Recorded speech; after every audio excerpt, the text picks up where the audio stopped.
All right, we are turning water into wine today. We are looking at John chapter 2. Let's look at John chapter 2, verses 1 through 11.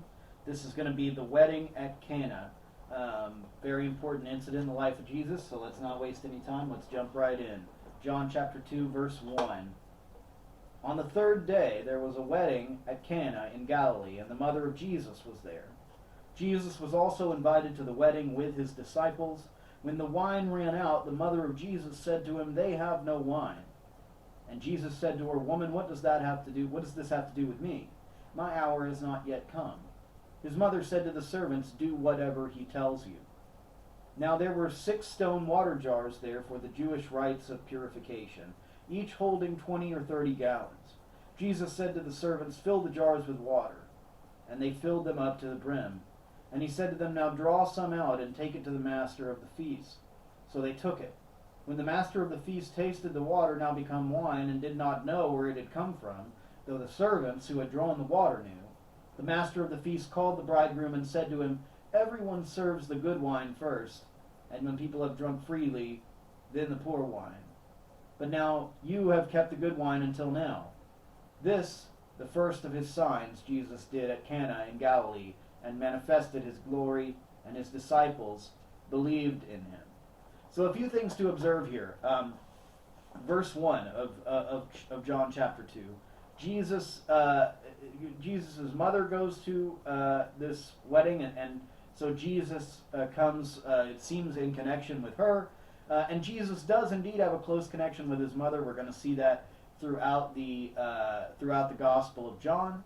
And often the relationship with his mother is going to indicate some relationship between the place of women in the kingdom of God, the place of motherhood in the kingdom of God, and in a free and healthy functioning society as well.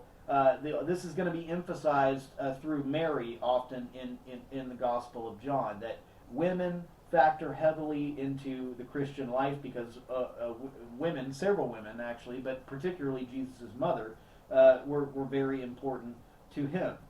And then Jesus is invited to this wedding along with his disciples in verse 2, and so you could say Jesus, he rolled with a crew, he had an entourage already at this point in his life. His ministry begins, we could say, his public ministry anyway, we could say, begins with this episode. But at this point, coming into it, he already has a group of disciples, a group of students or pupils who follow him around and learn from him. And then in verses 3 through 5, we get this strange exchange between Jesus and Mary where she wants him to help them with this problem that they've run out of wine, and he indicates to her that it's not time for him to do things like that yet. And she doesn't argue with him anymore, but she tells the servants, "Do whatever he tells you." And it's sort of like, your mom comes and tells you to clean your room, and you say, you argue with her a little bit at first, but then later you're like, I really should, and then you do it. It's a little bit like that, only, of course, Jesus is not being rebellious in any way from his mother. She simply knows that he has abilities that are extraordinary. She knows that there is something extremely special about her son. But he doesn't want to advertise this yet. And yet, for love of her, it seems, he does. And so we should note that in verse 6, when he takes these jars, they are jars for the Jewish rites of purification. And so, again, in the beginning his ministry in this way, Jesus signals something of a shift from the old to the new. These jars would be filled with water and used for ritual washings, ceremonial washings, and Jesus is going to take what used to be water and turn it into wine. And wine here is itself a symbol, obviously, for the blood of Christ, because later Christ will institute the memory of his body and blood in a memorial feast that consists of unleavened bread and wine, fruit of the vine. So he changes this water to wine, and it goes to the master of the feast in verse 9. And the master of the feast tastes it, doesn't know where it comes from, And he calls in the bridegroom and says to him, everybody gives the good wine first, and then when people have had a little bit, they give them the bad wine. But you've saved the best wine until now. And people get caught up in parts of this verse and debate certain elements of this. But I think you miss the real point if you don't see that this is a picture of the new, sweet, beautiful wine that Christ offers in time, right? So you have the Old Testament, which is a history of people offering animal sacrifices, spilling blood for the sake of their sins, but in a way that is inferior to that blood of Christ. And so that sort of symbolically represents this party where these people are drinking the bad wine and they don't even know it.